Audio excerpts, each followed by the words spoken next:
নেশায় হচ্ছে আমাদের যুব সমাজ নষ্ট হয়ে যাচ্ছে তিলে তিলে। আসলে কে কার খবর রাখে? কেউ কারো নয়। তো এই নেশার জন্য সমাজ নষ্ট, সংসার নষ্ট, নারী নষ্ট, বাড়ি নষ্ট, গাড়ি নষ্ট, বাচ্চা কাচ্চা নষ্ট, সবই নষ্ট, নিজের জীবনও নষ্ট।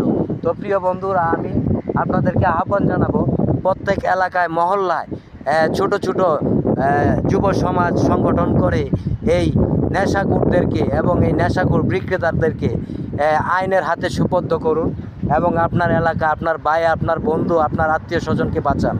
আপনার পাড়া প্রতিবেশী ভাই ভাতিজারকে এই নেশার ছবল থেকে রক্ষা করুন।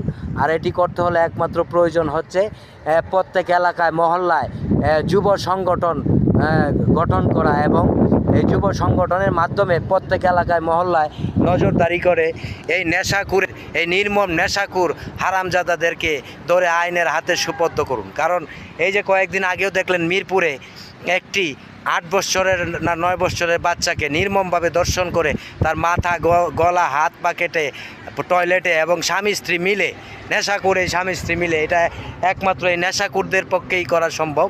একটি স্বাভাবিক মানুষ কখনো একটি মানুষকে এভাবে টুকরো টুকরো করতে পারে না। তো এই নেশা হচ্ছে আমাদের দেশ ধ্বংস, জাতি ধ্বংস এবং বাচ্চা কাচ্চা, সমাজ, সংসার সব ধ্বংস করে দিচ্ছে। তো প্রিয় বন্ধুরা, আমি আপনাদেরকে আহ্বান জানাবো, প্রত্যেক এলাকাতেই যুব সমাজ আছে, সংগঠন আছে, সমিতি আছে, আপনারা সবাই মিলে প্রত্যেক এলাকায়, মহল্লায়, পাড়ায় আপনারা প্রতিরোধ কণ্ঠ গড়ে তুলুন এবং এই নেশাখোরদের বিরুদ্ধে সোচ্চার হন। ধন্যবাদ সবাইকে, ভালো থাকবেন। আসসালামু আলাইকুম, আল্লাহ হাফেজ।